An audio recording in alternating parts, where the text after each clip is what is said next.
ओम नमः शिवाय। सभी भक्तों को जय माता दी। तो आज की वीडियो में हम जानेंगे कि आषाढ़ में गुप्त नवरात्रि प्रारंभ कब से हो रही है। तो 10 महाविद्याओं की पूजा की जाती है इस गुप्त नवरात्रि में। थोड़ा गला सही नहीं है मेरा, तो आवाज़ आपको समझ में ना आए। और 10 विद्याओं की पूजा की जाती है और माता रानी किस पे सवार होकर आएंगी वो भी हम जानेंगे। तो चलिए जानते हैं। वीडियो को आप पूरा ज़रूर देखिएगा एंड तक। तो वीडियो हमें पूरा देखेंगे जब ही समझ में आता है कि कैसे हमें पूजा करना है, क्या करना है और पूजा कब से करना है। तो इसका शुभ मुहूर्त भी हम जानेंगे। 10 महाविद्याएं कौन सी हैं? माँ कालके, तारा देवी, त्रिपुरी सुंदरी, भुवनेश्वरी, माता चित्रमस्तक, त्रिपुरी भावरी, माँ धूम्रावती, माता बंगालमुखी, मतंगी, कमला देवी की पूजा की जाती है। 10 महाविद्याएं तो ये हैं।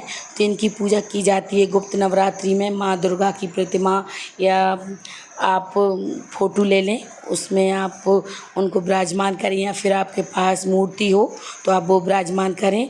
तो हमें सुबह जल्दी उठकर ही सभी कार्य से निवृत्त होकर ही हमें पूजा करना है।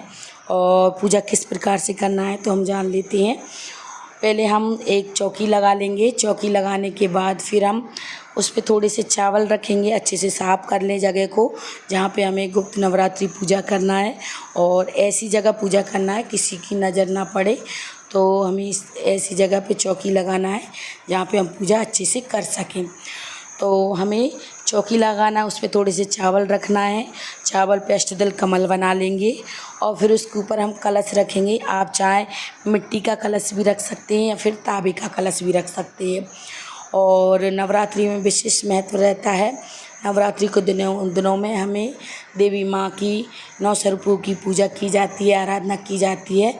साल में 4 नवरात्रि का पर्व मनाया जाता है, जिसमें से एक चैत्र नवरात्रि, दूसरा शरद नवरात्रि और 2 नवरात्रि तंत्र मंत्र की साधना में लीन रहने वाले लोगों के लिए गुप्त नवरात्रि बहुत महत्वपूर्ण मानी जाती है। तो गुप्त नवरात्रि का शुभारंभ इस वर्ष आषाढ़ नवरात्रि इस साल 26 जून से आषाढ़ गुप्त नवरात्रि शुरू हो रहा है और 4 जुलाई को समापन होगा। माता रानी की भक्ति गुप्त नवरात्रि के दौरान माँ दुर्गा के विभिन्न स्वरूपों की पूजा अर्चना की जाती है। इस दिन श्रद्धालु निराहार फलाहार रहकर ही माँ दुर्गा की आराधना करते हैं। और माँ किस पे सवार होकर आ रही हैं? माँ पालकी पर सवार होकर आएंगी माता दुर्गा। तो नवरात्रि में माता दुर्गा के वाहन विशेष महत्व है।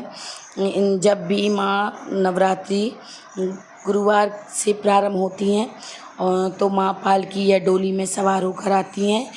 और इससे गुप्त नवरात्रि के दौरान तेज बारिश योग भी बनेगा। दुर्गा की पालकी का आना शुभ है या अशुभ माना गया है। तो आप गुप्त नवरात्रि में पूजा ज़रूर से करें। तो इस प्रकार से आप विशेष ध्यान दें। हम गुप्त नवरात्रियों में जो भी हम साधना करती हैं वो हमारी पूर्ण होती है। तो आपकी जो भी साधना हो वो पूर्ण कर लें। और सुबह ब्रह्म मुहूर्त में उठकर रामायण का पाठ ज़रूर से करें। तो हमें इस बात का ध्यान रखें। और जो भी हमने मनोकामना मांगी है तो नवरात्रियों में आप सुबह ब्रह्म मुहूर्त में रामायण पढ़ेंगे तो आपकी जो भी मनोकामना है वो पूर्ण होगी। तो इस प्रकार से हम जवारे भी बोलेंगे। आपको जवारा बोना है तो बोएं और नहीं बोना है तो आप इसको हटा सकते हैं। तो इस प्रकार से हम जवारे बोएंगे और फिर उसके बाद थोड़ी मिट्टी या कंडा ले लें, उसमें ही बोना है हमें जवारा। आप जौ भी ले सकते हैं, गेहूँ भी ले सकते हैं। और माता रानी को हमने विराजमान कर लिया है, फिर हम उन्हें भाव रूपी स्नान करा सकते हैं। और अगर आपके पास प्रतिमा है पीतल की तो आप चंदन और पंचामृत से स्नान कराएं। तो इस प्रकार से हम सभी में तिलक लगा देंगे, पत्तों पे तिलक लगा देंगे, कलश पे तिलक लगा देंगे और गणेश जी को तिलक लगा देंगे, माता रानी को तिलक लगा देंगे। तो चंदन का या रोरी का तिलक लगाएं। आप पीला चंदन भी ले सकते हैं और आप चाहें तो लाल चंदन भी ले सकते हैं। फिर हमें चावल समर्पित करना है माता रानी को। और फिर उसके बाद हम जो भी अगर आप श्रृंगार लेकर आए हैं माता रानी के लिए तो आप श्रृंगार अभी माता रानी को समर्पित कर सकते हैं। अगर अभी नहीं करना चाहते आप 9 दिनों में किसी भी दिन माता रानी को श्रृंगार समर्पित कर सकते हैं। माता रानी को चुनरी उड़ा सकते हैं, लाल फूल समर्पित करें, गणेश जी को करें और माता रानी को करें लाल फूल गुड़हल का। तो आपको गुड़हल का फूल मिल जाए तो और भी अच्छा है। माता रानी को गुड़हल का फूल समर्पित बहुत अच्छा रहता है अगर समर्पित करती हैं। फिर उसके बाद हम दीपक प्रज्वलित करेंगे। आप चाहे पहले भी कर सकते हैं।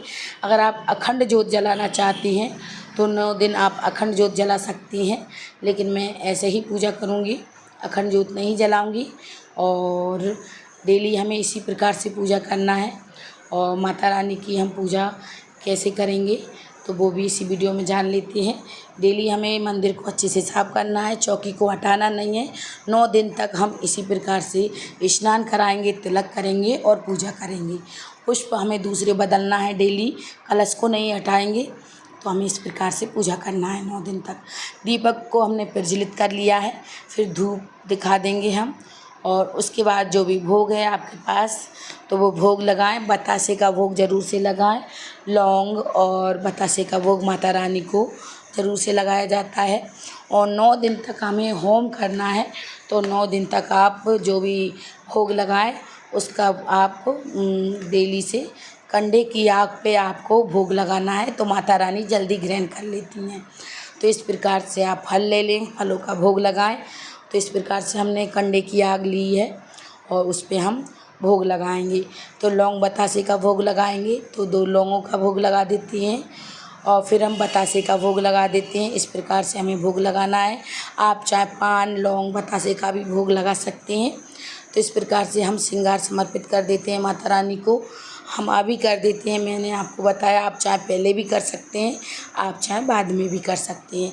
तो हम अभी कर देती हैं, आप बाद में करना चाहें तो बाद में भी कर सकते हैं, 9 दिनों में कभी भी कर सकते हैं। तो इस प्रकार से हम बतासों का भोग लगा देंगे और गणपति जी को हम अलग से भोग रखेंगे। तो आप कुछ फल ले लें या फिर ड्राई फ्रूटों का भी भोग लगा सकती हैं। तो माता रानी को भी लगाएं, आप गणपति जी को भी लगाएं। तो इन फलों का भोग लगा देंगे। आप धूप छोड़ दें जो 3 बार सभी देवताओं के नाम से, सभी 9 देवियों के नाम से। तो आप 3 बार धूप छोड़ दें, सभी भोग ग्रहण करें। इस प्रकार से भाव बनाते हुए आप माता रानी से कहें और फिर उसके बाद हम जल रख देंगे और फिर हम आरती कर लेंगे। तो इस प्रकार से आरती कर लेंगे, पहले गणेश जी की फिर माता रानी की। तो आपको ये मेरी वीडियो अच्छी लगी हो तो वीडियो को लाइक करें, चैनल को सब्सक्राइब करना ना भूलें। तो मैंने बहुत ही सरल विधि से आपको वीडियो बताई है। तो पूजा करने के बाद 3 बार अर्घ जरूर से देना है, तभी हमारी पूजा पूर्ण होती है। और जो भी दक्षिणा हो आप अभी दक्षिणा रख सकते हैं, चाहे आप बाद में 9 दिनों में कभी भी रख सकते हैं। तो किसी को भी दान में दे देंगे दक्षिणा, और जो श्रृंगार चढ़ाया है वो आप किसी को भी दान में दे सकते हैं। तो वीडियो अच्छा लगा हो तो वीडियो को लाइक ज़रूर करें। जय माता।